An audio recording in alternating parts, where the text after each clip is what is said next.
안녕하세요. 유럽 여행과 서양 미술 산책의 강정모입니다. 오늘부터 저는 여러분들의 여행 안내자가 되어 빛과 예술이 살아 숨쉬는 프로방스로 여행을 떠나보고자 합니다. 여러분들은 프로방스를 연상하면 가장 먼저 무엇이 떠오르시나요? 사실 우리는 늘 여행을 떠나고 싶어 하지만 관념에만 머물러 있는 지식들로 인해 이런저런 것들을 떠올리기가 쉽지 않죠? 그래서 오늘은 프로방스의 신선한 음식과 깊은 단맛의 와인, 어디서나 마주할 수 있는 따뜻한 햇살과 낙천적인 사람들까지 프로방스를 연상케 하는 것들을 통해 감각적으로 프로방스를 느껴보고자 합니다. 자, 그럼 시공간을 초월한 예술기행 바로 시작해 보겠습니다.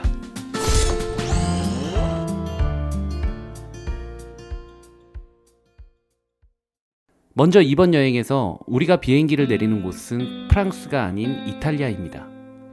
보통 프로방스를 여행하는 여행사의 투어 상품은 파리나 암스테르담으로 거쳐 니스로 향하는 경우가 많지만 우리는 직항을 타고 밀라노로 먼저 향하겠습니다. 프로방스는 밀라노에서도 충분히 자동차를 타고 넘어갈 수 있기 때문이죠. 그리고 그 길엔 이탈리아 최고급 식자재의 원산지인 피에몬테주가 있습니다. 피에몬테는 이태리 최고급 와인인 바롤로 와인의 생산지이기도 하고 미식의 본고장이기도 하죠. 매년 10월에서 11월이면 바롤로와 가까운 알바에서는 송로버섯 축제가 열리기도 합니다.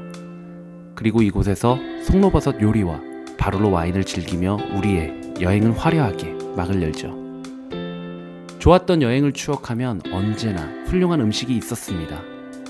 음식에는 맛뿐만 아니라 함께 여행을 했던 사람들, 즐거웠던 대화 등 순간순간을 상기시켜주는 정서가 담겨있기 때문이죠.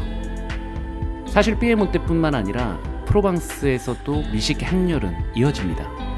바다와 산, 연중 온화한 기후가 빚어내는 각양각색의 재료, 그리고 이탈리아, 스페인, 아프리카 등 여러 문화가 섞인 요리법은 프로방스를 미식의 고장으로 만들었죠. 자, 피에몬테주에서 만찬을 즐겼다면 이제 본격적으로 프로방스 여행을 시작해 보겠습니다. 프로방스는 프랑스 남동부 지역을 가리키는 지명으로 풍부한 일조량으로 유명합니다. 햇빛을 받으며 자란 각종 채소와 과일, 그리고 다양한 허브들은 요리의 풍미를 가득하게 해주고 주변에 펼쳐지는 드넓은 바다와 오래된 산간지방에서 얻어지는 훌륭한 재료는 언제나 식탁을 풍성하게 해주죠. 특히 충분한 마늘과 함께 여러 종류의 생선을 넣고 푹 끓인 마르세유의 전통 음식 부야베스는 프로방스 여행자라면 꼭 맛봐야 하는 요리이기도 합니다. 무엇보다 프로방스의 와인은 여행을 기억하는 데 가장 좋은 방법이죠. 사람들이 프로방스를 떠올릴 때 자연스럽게 고흐나 피카소, 아름다운 풍경을 연상하지만 예술가들이 들어오기 이전까지 이곳을 와인 생산지로 인식하곤 했었습니다.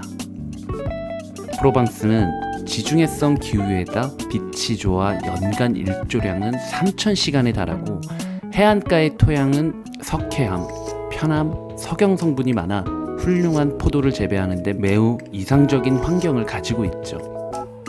우리나라에서도 잘 알려진 샤토네프 디 파프는 그 유명한 로버트 파커가 2003년 빈티지부터 무려 8번이나 만점을 주는 바람에 전 세계 와인 매니아들에게 그 이름을 알리기도 했죠. 샤토네프 디 파프는 프랑스어로 교황의 새로운 성을 의미하는데요. 역사적 사건이었던 아비뇽의 유수와 밀접한 관련을 가지고 있습니다. 1309년 프랑스의 국왕이었던 필립 4세는 당시 신임 교황으로 선출된 보르도 출신의 클레망 5세를 로마가 아닌 아비뇽에 머물게 하면서 70여 년 동안 아비뇽 교황청 시대가 열렸죠. 그리고 당시 클레망 5세가 아비뇽 인근 지역의 포도밭에 관심을 갖고 전문적으로 포도밭을 개간한 덕에 품질이 향상되면서 샤토네프 디 파프의 와인 역사가 본격적으로 시작되었습니다. 샤토네프 디 파프는 타 지역보다 다양한 품종의 와인이 재배돼서 여러 품종의 포도가 블렌딩되는 것이 특징인데 마치 오케스트라처럼 여러 품종이 하나로 어우러지는 향은 화합, 그 자체로 세계 평화의 상징인 교황님의 와인이라 불려도 손색이 없습니다. 여행 중 만나게 되는 노천 시장들은 언제나 기분을 즐겁게 해주죠. 특히 프로방스에서는 옛 골목들을 걷다 보면 재래시장인 마르쉐, 프로방사를 쉽게 만날 수 있습니다. 다양한 맛이 가미된 햄과 치즈, 그리고 올리브나 수제비누 등을 구경하면 시간 가는 줄을 모르게 되죠. 여기에 꽃시장과 액세서리 골동품들이 넘쳐나는 중고시장이 열리는 날에는 마을 전체가 마치 작은 축제가 열리는 것 같습니다. 뿐만 아니라 매일 거리에서 연주하는 거리의 음악가들 덕분에 작은 콘서트를 관람할 수 있죠. 그리고 해가 질 때면 시장의 길거리는 어느덧 레스토랑의 모습으로 바뀌고 주변에 보이는 테이블에서는 자연스럽게 홍합, 연어구이와 같은 해산물 요리와 함께 특산 와인들이 올려지게 됩니다. 1인 30유로 정도면 신선하고 맛있는 해산물 요리와 함께 와인 한 잔을 즐길 수 있으니 지중해의 저녁 노을이 함께하는 낭만적인 식사를 놓치지 마시길 바랍니다. 프로방스를 기억하는 또 하나의 좋은 방법이 될 것입니다.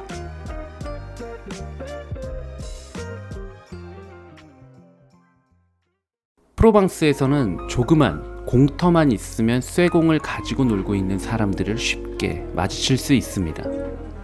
야구공만한 크기의 철공을 가지고 일정한 규칙을 만들어 쇠굴리기 놀이를 하는 것인데, 이 놀이를 현지인들은 빠땅끄라고 부르고 있습니다. 규칙은 매우 단순합니다. 나무로 된 작은 구슬을 던져놓고 이 작은 구슬에 쇠공을 굴려 더 가까이 공을 붙여 놓는 쪽이 이기는 방식이죠. 오늘날에는 세계적인 놀이가 되어 매년 프로방스에서 세계 빠땅끄 대회가 열리기도 하죠.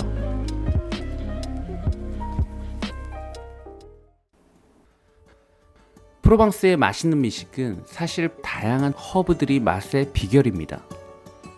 허브는 푸른 풀을 의미하는 라틴어에서 유래된 단어로 향기가 나는 식물을 통틀어 이르는데요. 바질, 레몬그라스, 루꼴라 등도 모두 허브라고 부를 수 있죠. 프로방스 요리에는 이 허브들이 빠지는 일이 없습니다. 그리고 음식뿐 아니라 잘 건조시켜 차로 마시거나 포프리로 만들어 그 향을 즐기고 오일에 넣어 몸에 바르는 게 일상화되었죠. 대표적인 허브라면 라벤더, 로즈마리, 민트 등을 꼽을 수 있는데요. 특히 전 세계적으로 2천만 부 가까이 팔려나가며 영화로도 제작된 소설 향수의 배경지인 그라스의 명품 향수도 바로 프로방스의 라벤더가 그 비결이죠. 뿐만 아니라 그라스 주변에는 미모사, 제비꽃, 장미, 제스민 등 조향에 필요한 꽃과 허브들이 지천으로 피어 있습니다. 그래서 프로방스는 늘 향기로 가득하죠. 지금까지 프로방스 예술기획 즐거우셨나요? 프로방스는 지금 무엇을 느끼는지가 선명하게 드러나는 곳이죠. 이런 감각은 아마도 우리가 살펴본 프로방스를 연상케 하는 것들 덕분일 것입니다. 잠시나마 이 영상을 통해 제가 가지고 있는 프로방스에 대한 따뜻한 기억들이 여러분들에게도 전해졌다면 좋겠습니다. 지금까지 유럽 여행과 서양 미술 산책의 강정모였습니다. 감사합니다.